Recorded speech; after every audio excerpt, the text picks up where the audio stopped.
নমস্কাৰ সকলোকে। আজি মই আপোনালোকক দেখুৱাব বিচাৰিছোঁ বহুত ধুনীয়া এটা প্লেচ, যিটো মই ফুৰিছোঁ। আপোনালোকক দেখুৱাবৰ কাৰণে মই খুব ধুনীয়াকৈ তৈয়াৰী কৰিছোঁ যে আপোনালোকে চাব একবাৰ। কাৰণ মই শদিয়াৰ ব্ৰিজ আপোনালোকক লৈ গৈ আছোঁ। চাই থাকিব ভিডিঅ'খন, লাহে লাহে চাই থাকিলে আপোনালোকক খুব ধুনীয়া এটা পৰিৱেশ চাই পাব। কাৰণ শদিয়াৰ সম্পূৰ্ণ পৰিৱেশটোৱে আপোনালোকক খুব ধুনীয়া লাগিব। কাৰণ চাওক, ওচৰে পাঁজৰে গছ গছনিৰে ভৰপূৰ এটা পৰিৱেশ, খেতি বতৰা হৈ আছে।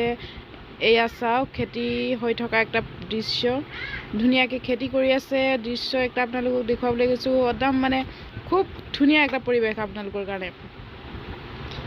চাই পাইছে এই আহান মাহৰ পৰিৱেশটো একটা খুব ধুনীয়া পৰিৱেশ। ইয়াৰ পাছতে মই আপোনালোকক লৈ গৈ আছোঁ, লাহে লাহেকৈ এক একটা পৰিৱেশ দেখুৱাবলৈ গৈ আছোঁ। এতিয়া আপোনালোকক লৈ যাম শদিয়াৰ সম্পূৰ্ণ ব্ৰিজৰ আৰম্ভণিৰ পৰা একেবাৰে শেষলৈকে। এইটো লাইটৰ ব্যৱস্থাটো ব্ৰিজৰ ষ্টাৰ্টিঙৰ পৰা হৈ আছে, খুব ধুনীয়া লাগে। এইটো হৈছে ষ্টাৰ্টিং, চেকপোষ্টৰ পৰা ষ্টাৰ্ট হৈছে। ইয়াৰ পৰা শদিয়াৰ ব্ৰিজ আৰম্ভ হৈ গৈছে। ইয়াৰ পৰা আপোনালোকে গৈ থাকিব শদিয়াৰ ব্ৰিজ চাবলৈ পাবই। সেইকাৰণে আশা এৰি নিদিব, চাই থাকিব।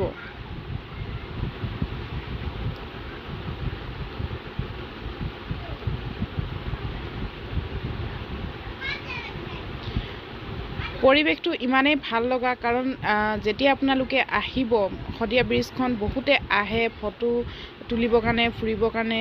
এটা মনোমোহা এটা দৃশ্য উপভোগ কৰিবলৈ পোৱা এটা দৃশ্য। তো এতিয়া বতৰটো খুব ডাৱৰীয়া, বৰষুণৰ বতৰ, যদিও খুব ভাল লাগিছে। ইয়াত মানে মানুহে অহা যোৱাটো খুবেই কৰিছে, যদিও গাড়ী চলা অহা যোৱাটো খুবেই কম দেখিবলৈ পোৱা যায়। তো ব্ৰিজৰ পৰা যিটো আমি ওপৰৰ পৰা তললৈকে চাবলৈ খুবেই ভাল লাগে। যেতিয়া নেকি আমি নদীখন পাওঁ, নদীখন সৌ দূৰত দেখিবলৈ পোৱা গৈছে।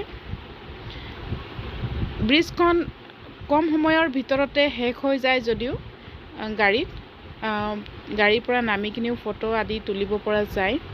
আমি ফটো আদি তোলা নাই, যদিও ওপৰৰ পৰাই দেখুৱাই গৈ আছোঁ।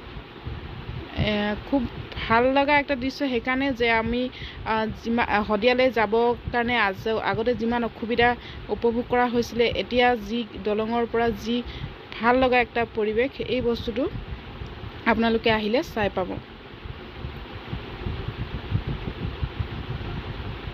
বৰষুণৰ বতৰ বাবে আন্ধাৰ হৈ আছে গোটেই এৰিয়াটো, একেবাৰে নিয়ৰ পৰি থকাৰ দৰে চাইডে চাইডে হৈ আছে।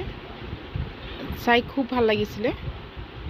চাওক, এয়া চাইডত একদম নিয়ৰ পৰি থকা নিচিনা, আন্ধাৰ হৈ থকা নদীখন দেখিবলৈ পোৱা নাযায়। যদিও মই ইমানতে দেখুৱাই কিনে সামৰিলোঁ। নমস্কাৰ।